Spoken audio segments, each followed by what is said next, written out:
Welcome back, everybody. We are now doing the Unit 3 review. So, of course, our primary focus is on Rome, and then, of course, Christian Rome and the Byzantine Empire and the art of the Islamic culture.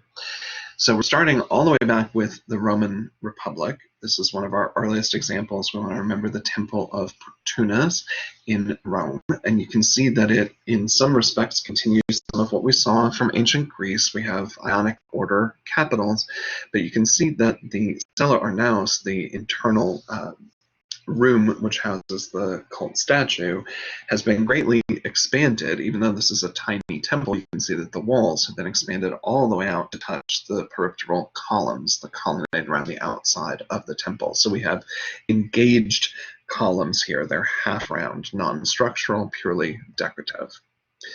Pseudo-peripteral, in fact, is the term that we use for such a temple. The peripteral would be the temple with the columns running all the way around the outside, as we are accustomed to in ancient Greece. The pseudo-peripteral has the engaged columns along the side. One of the biggest innovations that comes to us truly from ancient Rome is the use of the rounded arch. So the rounded arch allows us to build a taller structure which is better able to bear weight between the two piers, or the two vertical upright supports. So we saw post and lintel architecture with the Greek. This is really an advance that allows us to reach physically taller heights between the same distance between our posts or piers, but it also creates a new form of architectural language. We have the continuation of the arch. If you imagine multiple arches back to back to back, you can create a rounded seamed hallway known as a barrel vault. When two barrel vaults intersect, especially in this example that you see here at a 90-degree angle, we have what we call a groin vault. If you take the concept of the round arch and spin it 360 degrees in a circular shape, you have the creation of what we call the hemispherical dome. Of course, the most famous dome we looked at in Rome was, of course, the Pantheon, which has an opening in its apex known as the oculus, the eye. The circular wall, the support for such a dome, is known simply as the drum. When we looked at public architecture in the Roman Republic, we saw not only simple temple structures like the Temple of Fortunatus, but we also saw this remarkable sanctuary of Fortuna Primigenia in Palestrina, Italy. This was not only a religious space, and of course the goal would be to go up this covered staircase on either side to a central staircase that would lead you eventually up to this adapted form of the theater, which leads us to the actual temple to Fortuna. But you also have a variety of social areas. You have areas for shops here as well. So you can see that in Roman Republic architecture, we have a combination of uses. We have a need for large public space for gatherings. We have a need for entertainment, as well as a focus for religious life. So all of that allows for the stability, really, of this culture and this common life in the cities. We also see a connection in some respects to the art that we saw in the Hellenistic era in Greece, where we saw an increased interest in naturalism and emotion within the sculptures of the Hellenistic era. But in the Roman Republic, that goes even a step further. We start to see the reference for older people, not only because the voting members of the Roman Republic had to be men and they had to be of advanced age. We do start to see veneration of the elderly because of their political and economic power. But we also see a rise in the idea of ancestor worship. So the Romans would have kept busts, portrait busts of their ancestors in their home altars and venerated them. And you see that here in a man who is literally holding busts of his own ancestors.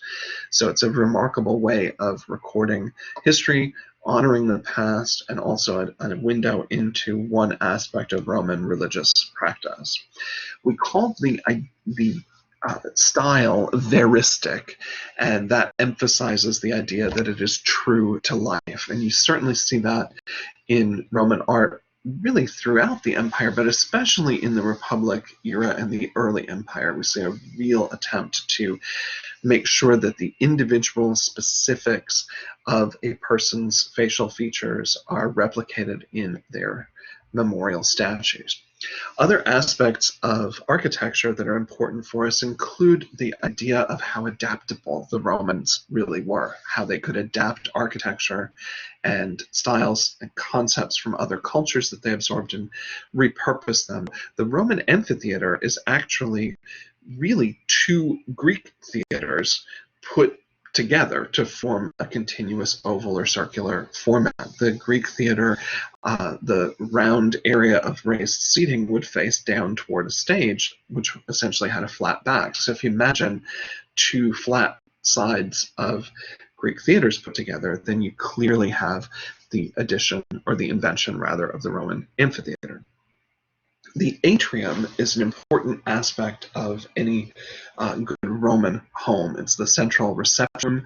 It is usually partially open to the sky, and so you can see the atrium here.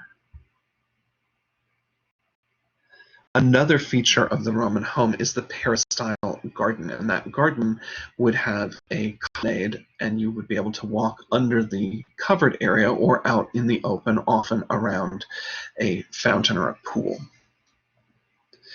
The Romans were very interested in interior decoration, and we see an evolution of style in their wall painting, some of which we know about more than we do about Greek wall painting because of the preservation of murals in private homes in Herculaneum and, of course, in Pompeii. The first style is the example at the top left, first style interior wall painting you could think of as trompe-l'oeil. It's really made to look like plaster walls that are painted to look like marbles of different types, different colors, and different veining.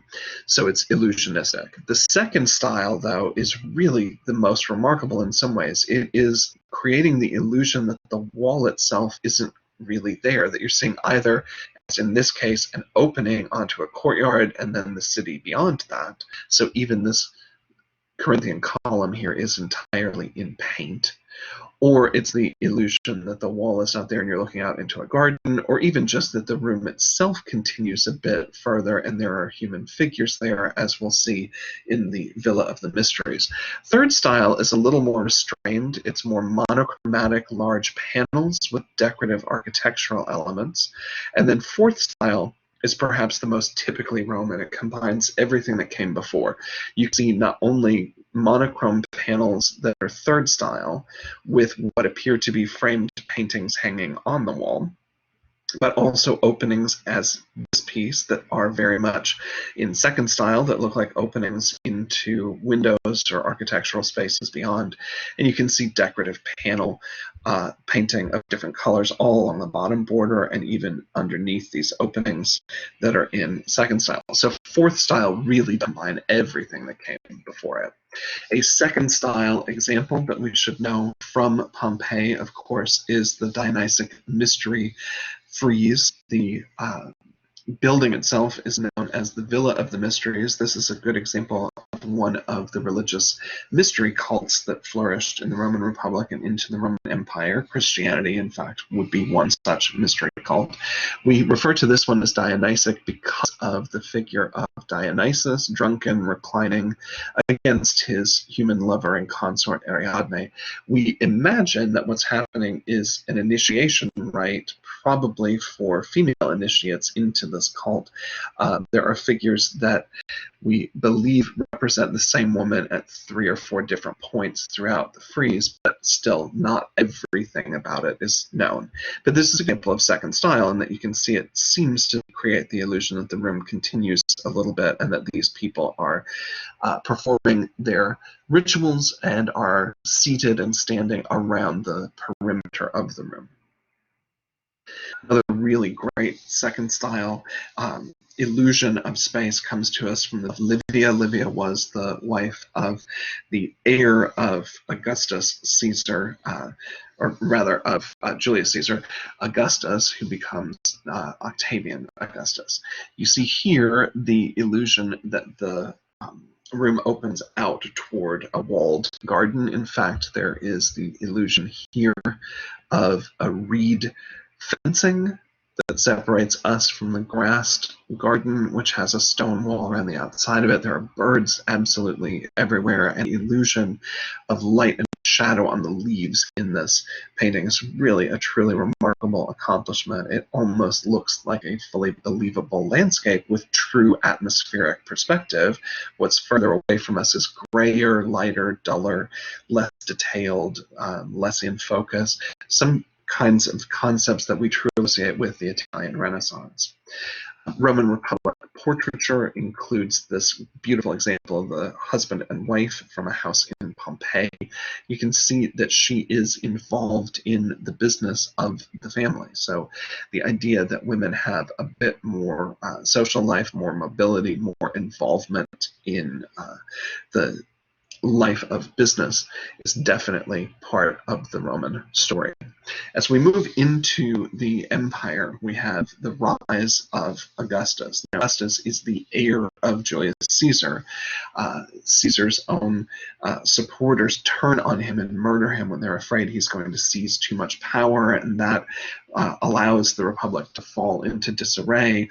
And then, of course, it's a military leader and heir of Caesar who is able to reconsolidate power. So when Augustus defeats Cleopatra, who had tried to take control of the Roman Republic, we have the initiation of what we call the Pax Romana, the era of the Roman peace. Now, of course, that was peace for Roman free citizens. It was not so peaceful for their slaves. It was not so peaceful for their enemies. But it was an era of prosperity and stability in what became the Roman Empire. So we have power consolidated in a single person in the form of Augustus, or Octavian. Augustus, the statue here is Augustus of Prima Porta, because this piece comes to us from Prima Porta, in fact, from the villa of Livia, his wife. So you can see that the distribution of portraiture of the emperor is really important. We can see that it is a bit more idealized than the figures that, or the portraits that we saw in the Republic era, although he does still have kind of distinctive ears that are less than perfect. He does have a recognizable face. The body certainly looks like it harkens back to the classical era of the high classical Greek style. You can even see that in his haircut. You can certainly see him reminding you that he is connected to the gods. The founder of the city of Rome, in fact, Aeneas, is believed to be the descendant of Venus, and so you see Cupid there as a reference. Many of the emperors, of course, will be deified themselves upon their death.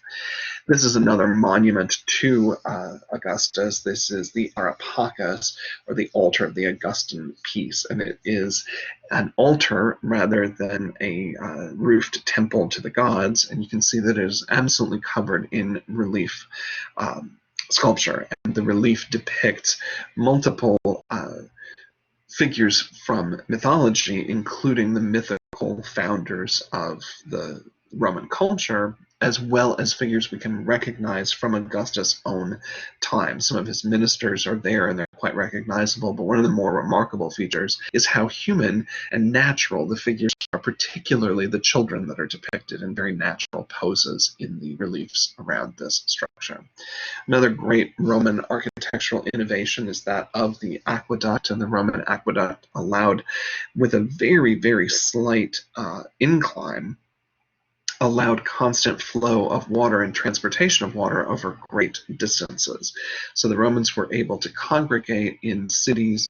They were able to irrigate land that otherwise would not have been farmable, partially through the use of the arch. And one of the great advantages of the arch, you can really see here as it spans this river, is that because when we are able to go taller because of the round arch, we also are able to put the support pillars or piers further apart, because that round shape will span more distance before it needs support from below. So it's a perfect way of spanning something like a river where it would be difficult to sink and support in the area that is, of course, underwater. So that round arch is really helpful here. Another aspect that's important about the Roman architecture, of course, is that they were using cement. Cement would allow you to pour a liquid material into a mold of wooden planks, remove the wood, and have a very stable structure that would be built in a fraction of the time it would take to mason stone work to fit that exact shape. So concrete could be faced with any number of decorative elements, but really the concrete itself is a vital Roman invention. Here's a diagram for the aqueduct, obviously a much exaggerated angle there to show you the flow of the water from its intake to its outpouring place. As we move through the era of the Julio-Claudians, from Augustus through Nero, Nero is a disastrous emperor. He is a lavish spender. He nearly bankrupts the treasury in building his enormous pleasure palace. He is emperor during a great fire in Rome, one of the most hated of the Roman emperors. Following his reign, there's a period of instability, which is solidified by the Flavian dynasty under the Emperor Vespasian. Vespasian had been a general, had been quite successful in his management of his troops and in his particular military campaigns. Most significant, though, was his control over the Jewish uprising in Judea. And so it was at the time an imperial province. The Jews were revolting against Roman rule, and Vespasian was able to mostly quell that rebellion prior to being named emperor, and he left his son Titus in charge of finishing that conquest. And in fact, Titus is the emperor who will sack the temple in Jerusalem and bring an end to that conflict. Ironically, this will also then usher in the era of Christianity by decentralizing the Jewish tradition, the Jewish faith, by taking over the temple, destroying the temple. Judaism becomes somewhat fractured and becomes a more portable religion practiced in synagogues rather than at a single central temple.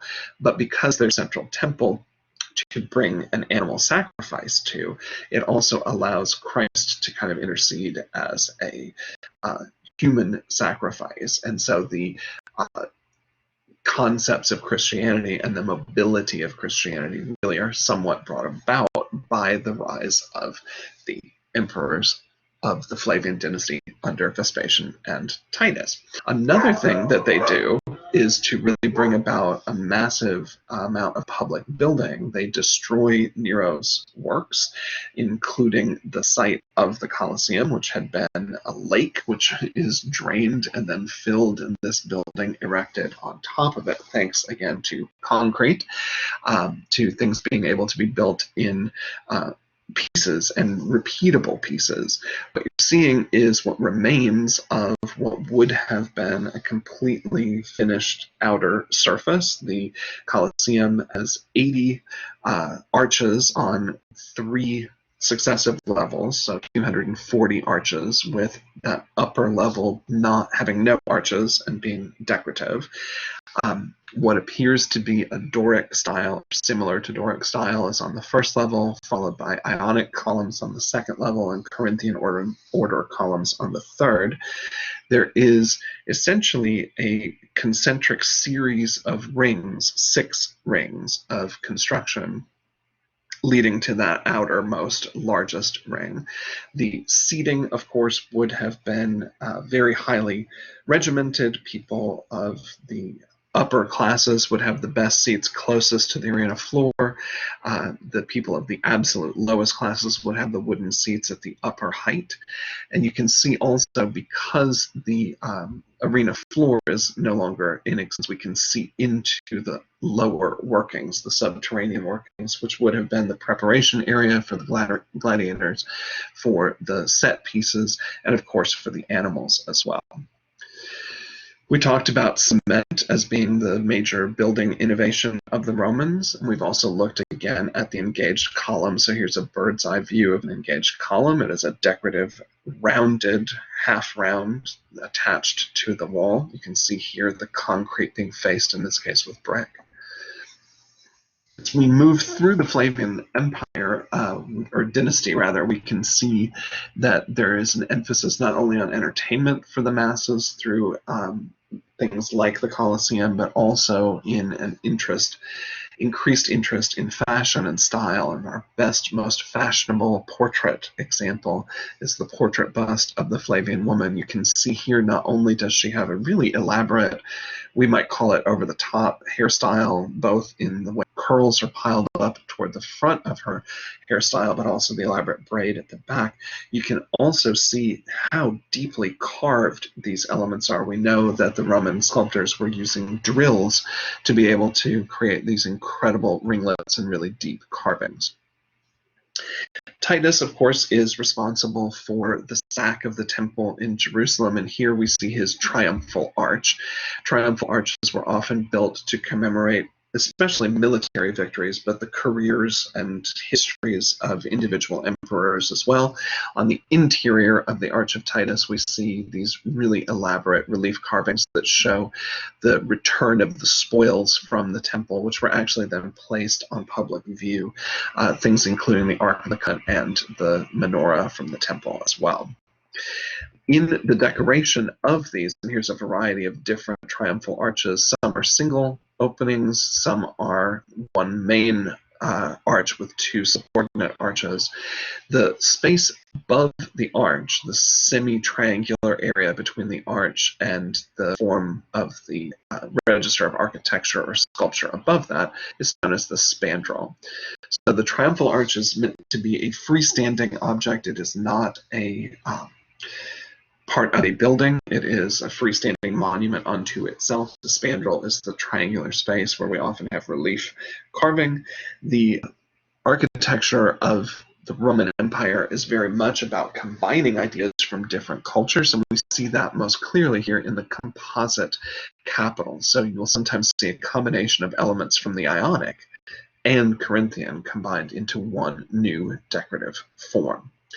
As we get into the height of the empire, under the Emperor Trajan, the empire expands to its absolute greatest extent, and defended by the great Emperor Hadrian. So Trajan and Hadrian become probably our most powerful emperors in terms of maintaining order over the largest extent of the empire. So at this point, the empire would extend all the way to the territories in the British Isles, all the way into what will eventually become the Byzantine Empire in the east, portions of Africa, Egypt. So the empire is enormous at this stage. Trajan wants to record his victories, and he does that in a very Roman way. He adds a new forum, in fact has a hill demolished and leveled so that his forum can be placed there, and the height of his column actually marks the height of the hill that was raised to create his forum. The forum is a large public open space. It also consists usually of a basilica, which is a rectangular structure with these round apses on the short ends, and this would be a civic or administrative building. You would go here to see a judge for whatever purposes you might need a judge to sign off on land purchases, deeds, agreements, and contracts of all types. Beyond the basilica, there were two libraries on either side of Trajan's column. So on the second level of the library, you'd be able to clearly see the sculptural relief that surrounds, sort of in a single band that winds around Trajan's column. His statue would have originally been on the top of it, and it commemorates his victories against the Dacians. The sculptures of defeated Dacians actually have been repurposed into a later emperor's triumphal arch. The basilica itself you see here, and another major feature in the forum, of course, are the markets. You can see here the markets of Trajan. This is essentially a Roman shopping mall constructed of concrete and barrel vaults and groin vaults to allow a lot of light and open air into that space, and again provide more public, provide for the life of the city of Rome, for public life, for entertainment, for leisure, for shopping. So you can see that the Romans had a really good sense of civic order. We saw also in the Roman Empire, especially as Rome maintains control over Egypt, a fusion of Egyptian and Roman style in the funerary decorations. On sarcophagi, we get these Roman-style portraits that look very much like what we saw in the Republic, but now painted on mummy cases. So the cases themselves, the panels that have the facial portraits, are wood. Encaustic is the type of paint that's used. It is a beeswax-based paint, so it must be kept hot in order to be liquid enough to be painted, but it becomes very hard and very durable once it hardens. So we can see these really bright and beautiful colors that have been preserved all the way from the Roman Empire. In the cities in Rome especially, we saw the increased use of an architectural form known as the insulae, the multi-story apartment buildings. And so the Romans had very good sense of how to maintain a lot of people in a small space by providing places for public entertainment, by providing focus for public life in the forum, in the markets, in the leisure areas like the Colosseum, but also housing multitudes of people in smaller spaces in apartment buildings. The height of the Roman Empire, as I said, was under Trajan and Hadrian, so you want to recognize the portrait bust of Hadrian, who defended Rome's borders at its largest size. And under the Emperor Hadrian, we also have a building bonanza of really unique architectural forms. Hadrian had rather unique taste in architecture himself and really believed in these kind of hybridized forms, putting together things that had been formerly not used, or not used together. The Pantheon is a building that he commissioned, which is meant to honor a multitude of Roman emperors as gods, but also traditional Olympic gods in their Roman form. The building would have been approached even from a little bit lower. The level of the ground itself has risen over time. The building, of course, is rather old, about 2,000 years old. The construction of the city has also changed, and so there would have been a lot of architecture up against the sides of the building here. So originally, as you approached, this building would have looked very much like a traditional Greek-style temple with a portico and triangular pediment.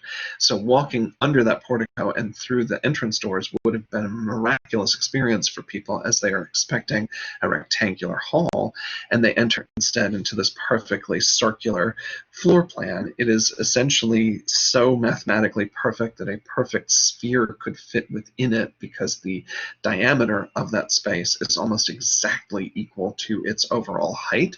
Constructed of cement and then faced with marbles that were brought from all over the empire, again showing Hadrian's power, we can see that the oculus, the opening eye in the dome, allows light to shine through, and so the entrance doorway would have been illuminated by that oculus at various points throughout the calendar. We also can see that the ceiling creates kind of a rhythmic pattern of what appear to be squares inside of squares, and that is an area that is, we refer to those shapes rather as buffers. They are recessed panels. So they are decorative, certainly, but they also mean, because there is a recession there, there's less cement required to build them. They then relieve the amount of weight that the dome actually carries. So this becomes the largest dome structure in the world, supplanting domes that we've seen up to this point. It will be surpassed by the Ottoman Turks, by the architect Sinan, and we'll see that as well. The interior of the dome would actually have been painted. The coffers would have been blue, probably with bronze or gold-leafed stars in the center, and that's going to be a feature that we'll see into Christian architecture as well. Here's a better shot of your coffers, the sun-relieved panels. The equestrian statue of Marcus Aurelius, sometimes called the last good emperor, shows us the attention that the Romans had to detail, to proper proportion, to accurate facial representation. The figure of Marcus Aurelius, the emperor, is a little bit too large for the horse. However, we certainly can see the attention to the accuracy of the anatomy here and the dynamism, the believability of the way the horse is kind of resisting the reins that he would have had in his hand, which have been lost. The Romans, of course, also used public spaces like the baths, not only as a place for recreation, but a place to conduct business. So these large-scale baths were consisted of multiple different temperatured bathing areas. So you can think of these as social clubs, you can think of them as gymnasia, you can also think of them as spaces that were used as a variety of different types of saunas. So there were cold baths, lukewarm, and hot baths, which all were meant to have different health effects. And there was a separate path for men and for women, so genders were divided in that way. But you can see that the paths through the baths would have allowed you to see the way that social movement would have occurred. You can see that there's a changing area and then into the three different temperature spaces, and then the genders join back together in a common space. So this is the Baths of Diocletian, which is on the right-hand side of the diagram, and its perambulation or directional aspect is shown in the diagram above. On the right, to the left of that is the Baths of Caracalla, but similar in its movement. The Caldarium was your hot bath section. So the changing room would have led you into first the cold bath and the warm, then the hot. Caldarium being the hot, Tepidarium being the warm, Frigidarium being the cold bath. The Basilica we've already talked about, somewhat similar to the design of the Greek temple in that it is a rectangle with colonnades. Instead of the colonnades being peripheral around the outside of the building, though, the columns are now moved into the interior. There's the rounded aspect, sometimes called the altar or the apse properly. As we move through toward the end of the Roman Empire, we have the era of the Tetrarchs under the Emperor Diocletian. So the Tetrarchs, the concept that Diocletian had was to control the territory of this vast empire by subdividing it into 4 areas governed by 4 regional governors. So still the emperor is meant to sort of have the main control or main say, but he is supported by 3, in theory, co-equal rulers. And you can see that this example here is not particularly convincing. They seem to have lost a little bit in terms of naturalism, in terms of the way that the figures are portrayed in their proportions, and even in the anatomy of the bodies. The figures also seem to cling together in a little bit of a frightened manner. You can imagine, though, that one of the reasons why they're so similar one to the other, perhaps, is to project this idea of unity, of these 4 as being equal members of one power. The reign of Constantine is pretty fascinating for us because although the empire is beginning to see the end of its days, under Constantine, the idea of the Tetrarchy disappears. Power is solidified again under a single emperor, and Constantine also will make it not only legal to practice Christianity, thanks to his mother's conversion, but we'll see him convert and make Christianity really the leading religion of the ruling classes. So it is roughly 300 years since Christ's birth that this act occurs. This is the Triumphal Arch of Constantine, and it does include architecture. Rather, the architecture is entirely new, but the artwork that is contemporaneous to Constantine's reign are here in these horizontal registers and spandrels. And you can see that the figures here are a little bit less sophisticated and less elegantly proportioned than the figures in these circular medallions, those have actually been taken from the triumphal arches of previous emperors, Hadrian.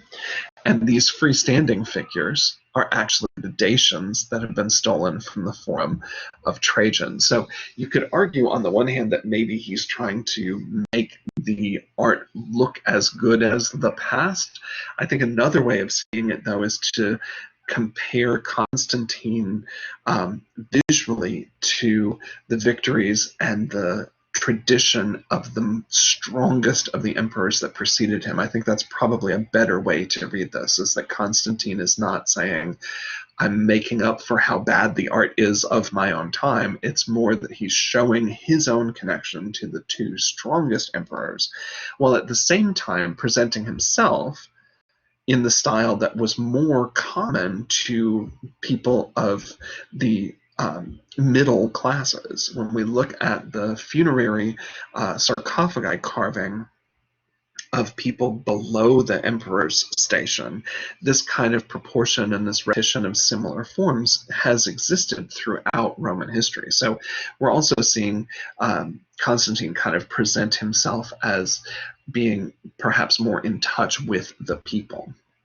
We certainly can see a simplification in the features and in the lack of specificity in the portrait, in the colossal statue of Constantine from his basilica. This is referred to as the Basilica Nova, sometimes the Basilica Maxentius or Basilica of Constantine. It was begun by an earlier emperor and finished under Constantine's reign, and so we see him seated here. We know this is what remains of the statue, and it was found in the ruins of this space. And again, we can see the use of these cross or groin vaulted ceilings. We can see that the structure of the basilica is still rectangular, but it's beginning to look actually a little bit more like the structure that we'll start to see being used in Christian church. So as we move into the era of Christianity, we want to think about Christianity as being a religion that is being practiced essentially from the year 0, but that does not become dominant throughout the empire until the mid-300s. So it does take a while, and before it is officially allowed to be practiced openly in Rome, roughly around the year 310, the Christians were in some provinces persecuted, and in others they were allowed to practice more openly. And here in Europus in Syria, it is more acceptable for multiple religions to be practiced. So you're seeing here a Jewish synagogue painted with representations of human figures telling the story of the Old Testament. We actually see the figure of God represented only as pairs of hands that emerge from the top of the frame of the paintings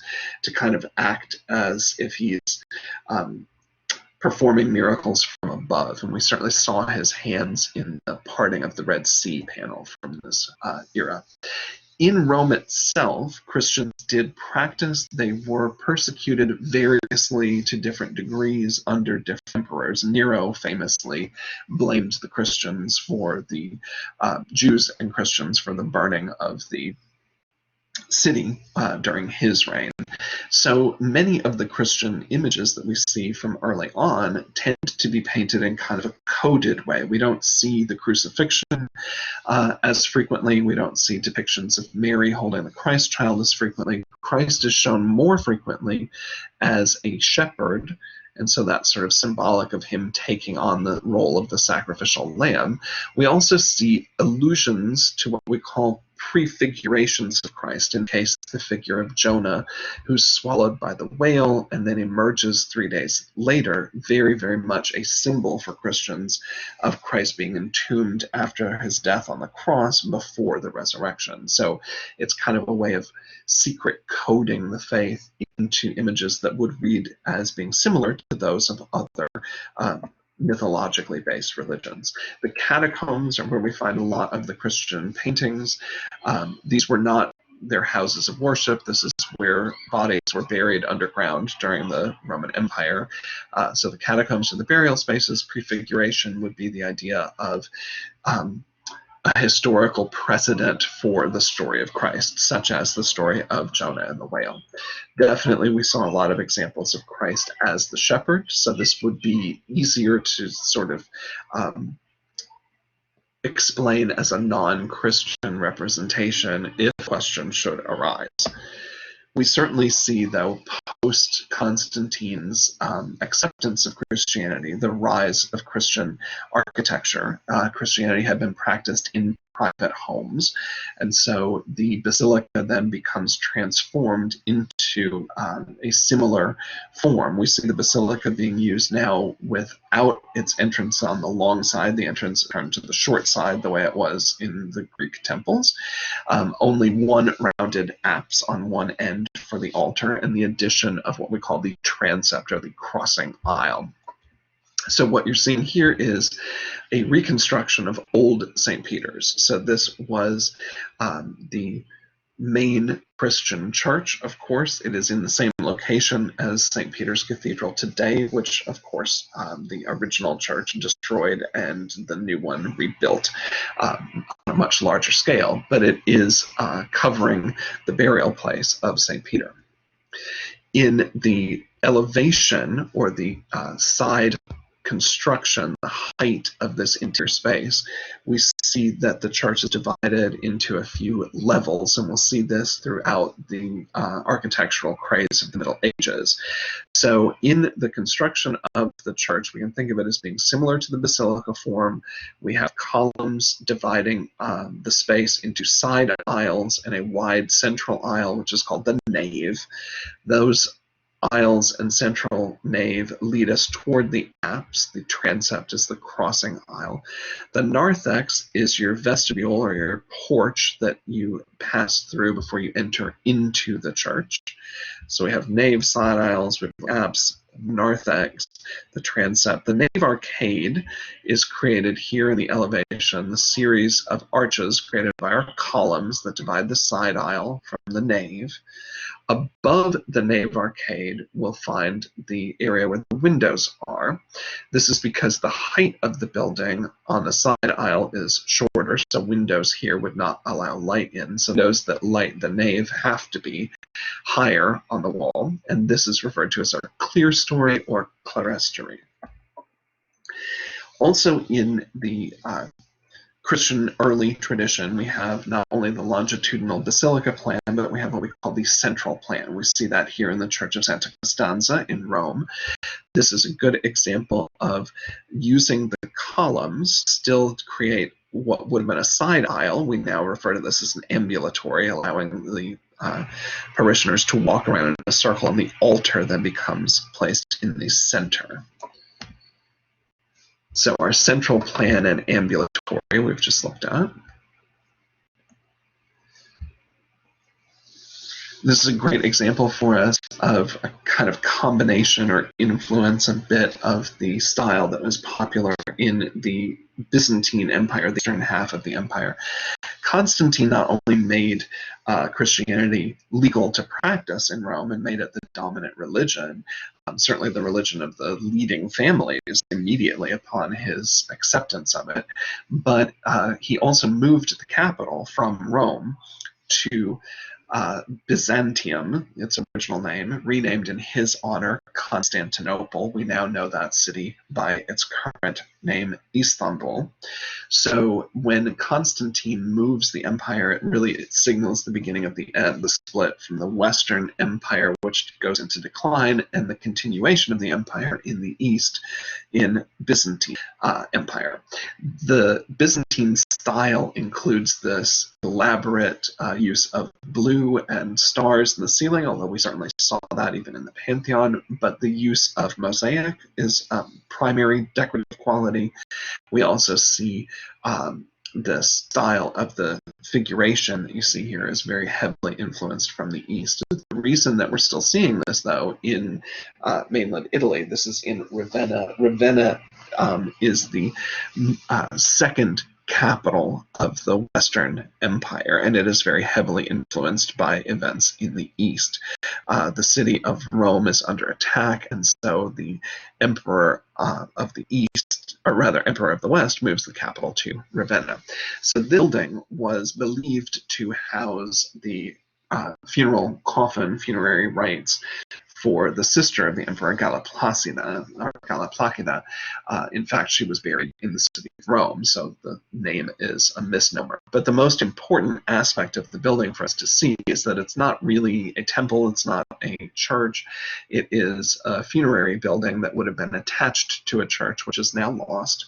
The building was built from brick that was repurposed from earlier Roman buildings, so we can see that even in the late empire, the Romans are adept at making use of pre-existing forms. It is very plain on the exterior, but incredibly elaborate on the interior. We can see that Christ again is presented still as the shepherd. He does wear imperial purple, which does signify his power. We also see the use of the halo very prominently at this point in Christian art. As we move into the full flowering of the eastern half of the empire, in what was Byzantium, renamed Constantinople, is now Istanbul, we have the remarkable structure Hagia Sophia. Hagia Sophia was built as an Eastern Roman Christian cathedral, and it is one of the most remarkable structures in the world. It is a dome to rival the Pantheon. It is built in a very different way, though. Rather than a hemispherical dome resting on a round drum, this rests essentially on four giant pillars or giant piers. And you can see that simplified here. The transition from the square of these four supports to the dome is accomplished by this element, the curved triangular space known as pendentive. The dome of Hagia Sophia is pierced all the way around with windows. So there's actually an effect that almost makes the dome look as if it's floating on the inside. The building itself was originally constructed as a Christian cathedral. Later, when this became under the control of the Ottoman Turks, who of course had converted to Islam, it was converted into a mosque. It has since been repurposed in the 20th century into a museum. So the space has served multiple functions, but that's why you see Islamic script here in Arabic in these large panels. A lot of the painting was covered up during the period that it was controlled as a mosque, and some of that has been uncovered, but by no means all of it. It is one of the heights, the most remarkable structures of the Byzantine Empire. The minarets, of course, were added during the mosque phase. We've already taken a look at the pendentives, but there's a good diagram that shows you their structural function and the double curve. They are curved both left to right and vertically. This is a great example, again, from Ravenna of a central plan church. You can see the ambulatory around the center area, then the nave essentially becomes the circular area in the center. And this is a very heavily Eastern influenced design style that we see in the tesserae and the mosaics that decorate the interior of San Vitale in Ravenna. This is perhaps the most important aspect of those decorative mosaics, the portrait and court portrait, essentially, of the Emperor Justinian and his queen Theodora, or Empress Theodora. She had been an entertainer, a dancer, actress, but had caught the emperor's eye and obviously rose quite high in rank and in power. Some people believe she was almost a co-ruler with him. But you can see that here, as we move more into the era of Christianity dominating life in the Eastern Empire, we can see that naturalism is really beginning to suffer. The portrait faces, at least of Justinian, of his patriarch, the main leader of the church, not called a pope, but called a patriarch, and certainly the empress, seem to have very specific features. Their supporters, especially as you get further to the left toward the soldiers and the less important women of her court, you see that the faces become very stylized and repetitive. They're less specific than the main characters. They also seem to kind of float in space, otherwise they're standing on each other's toes. The sense of three-dimensional space is very much reduced in favor of symbolism, and you can see that the emperor and empress have halos. You can see that they carry objects related to the Eucharist. He is carrying a bowl that would have held the bread. She's carrying a chalice for the wine, and they're both proceeding toward the altar, so you can kind of get a sense of the importance of religion within the empire. Another Byzantine-style mosaic that comes to us from Ravenna is this St. Apollinaris amid the sheep. There's actually above him the appearance of God as the cross with a portrait of Christ in the very center. On either side, you have the figures of Elijah and Moses appearing to Apollinaris. And so the church is in his honor, but we see actually surrounding him his symbolic flock, which happened to number 12. So there's obviously a reference there to the disciples. But we do get a sense from the interior of the structure what Christian basilica planned churches would have looked like, especially in the Eastern Empire. Another Eastern tradition that continues into the Eastern Orthodox Church is this tradition of making paintings on wood panels known as icons. So here is the Virgin in the form of Theotokos, the Mother of God. So when we see her presenting the Christ child, this is a state form. The icon paintings were a bit of a controversy in the East because, of course, there is a commandment against the production of graven images. So there is a period during which the icons are banned, even destroyed by the iconoclasts who believed that the icons should not be made. The fear was that people were worshiping the icons themselves and not the holy figures that they represent. But the icon tradition was revived, and in fact the icons in Eastern churches are often presented in screens known as iconostasis. And you can see an iconostasis here separating the altar from the main area of the nave. You can see icons all throughout that iconostasis, all throughout that screen. So these are made very much as symbolic types. They're often even traced so that the images essentially are exactly the same again and again and again. So the emphasis is not on naturalistic portraiture the way it was in the Roman Republic. This is on replication of recognizable, rigid symbolic forms. That makes this religion much more recognizable to the people who are practicing it. Not everyone was literate at this point, and in fact, in the Eastern Empire, having absorbed so much of the territory that had been the territory controlled by the Greeks, the dominant language in the Eastern Empire, in fact, was the Greek. And this is why we have what we now refer to as the Greek Orthodox or Eastern Orthodox Church. You can see Greek letters being used here in the identifiers that show Christ as Pantocrator, or the creator of the universe. This is the first and last letters in his name, Jesus Christ, in the Greek alphabet. So you'll recognize that from the Church of the Dormition, which is actually in Greece. The Greek style, or the Eastern Byzantine style, actually was heavily influential in Venice. Venice remained somewhat an independent city-state and a massive trading center. And so we see here in the Church of St. Mark not only the Eastern tradition in terms of the gold, the mosaics, but also the Eastern penchant for the dome. The St. Mark's Cathedral actually has 5 domes, one enormous one over the center and then one on each of the 4 wings that form the great cross of the church. The elaborate decoration on the front of the church shows the removal from Alexandria of the relics, the bones of St. Mark that were brought back to Venice, because supposedly Mark had a vision that he would eventually be interred after his death in the city of Venice. It's kind of a remarkable story. We definitely see the beginnings, though, of what will influence the Renaissance. By the time we get to 1160 here in Macedonia, you can see that even though these figures continue Byzantine tradition, there's halos and gold and that dark blue background. It's kind of acting as stars, plain exterior of the church, but heavily decorated within. You start to see more specific emotions when you really look at the features of the figures.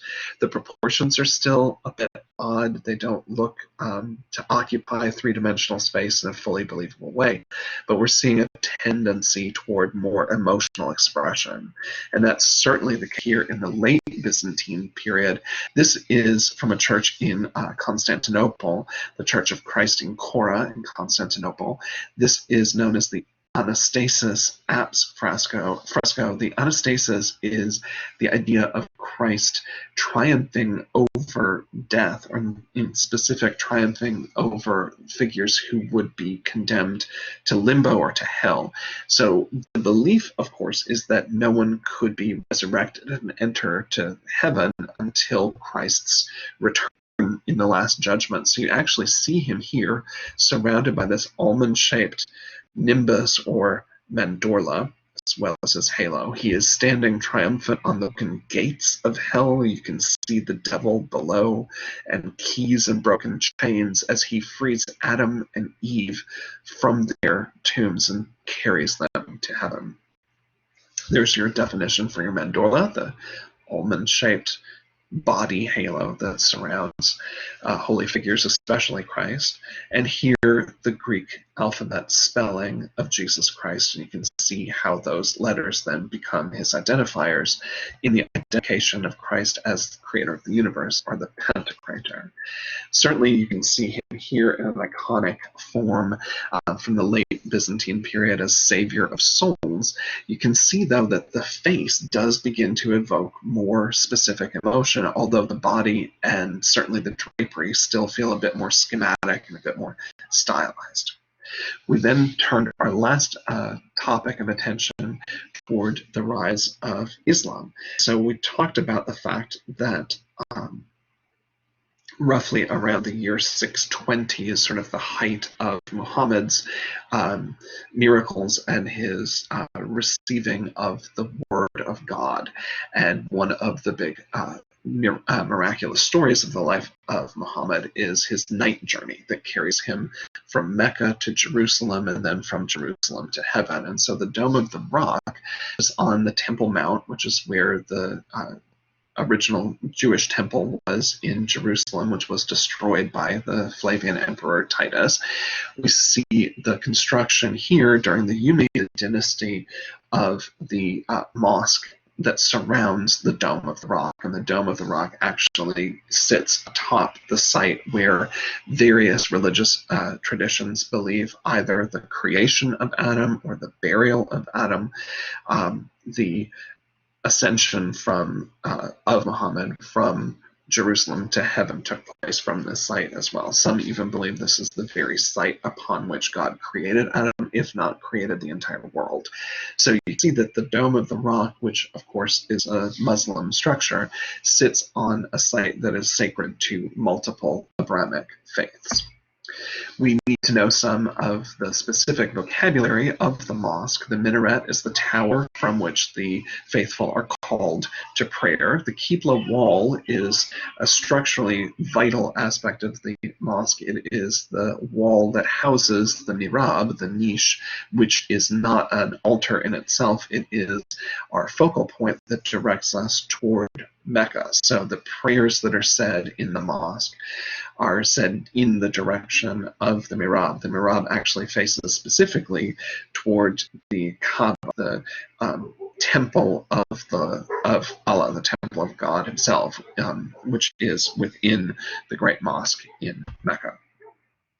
The range of the Islamic Empire is really kind of remarkable. Not only does it eventually include the Eastern Empire of the Byzantine, but it even makes its way across northern Africa to the Iberian Peninsula, the location, of course, of Portugal and Spain. And so the Umayyad dynasty, which is supplanted by the Abbasid dynasty, the Umayyad actually maintains control over Spain and Portugal all the way until the 1400s. And so this particular building, the Mezquita, or the Great Mosque in Cordoba in Spain, is our best example of what we call the Moorish style. This is what the Spanish called the Muslims. And so we see here the rather iconic double horseshoe arch on top of repurposed Roman columns from Roman ruins throughout the prayer hall, and we can see also the remarkable dome on top of squinches.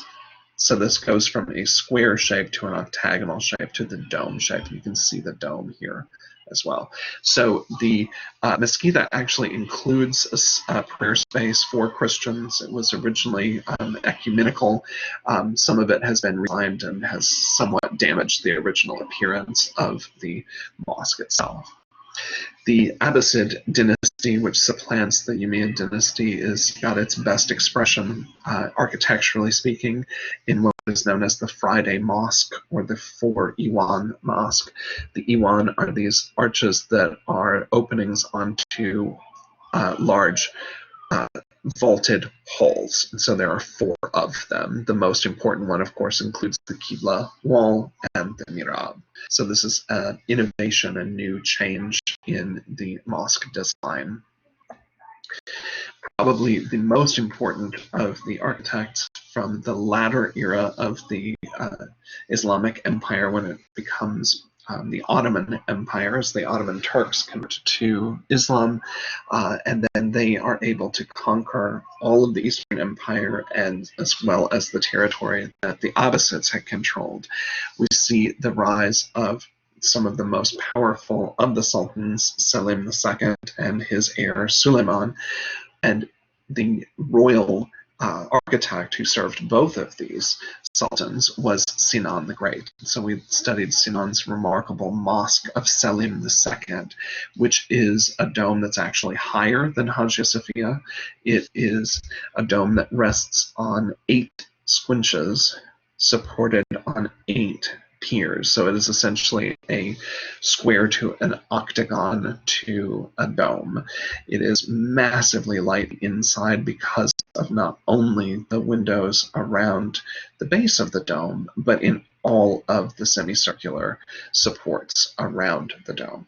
We also saw here the muqara, the designs that are purely decorative on the squinches themselves, that look almost like honeycomb or stalactites hanging down in a decorative manner. We can certainly see the emphasis on the tile work and on the calligraphy and on the floral patterns that are typical of the Islamic style.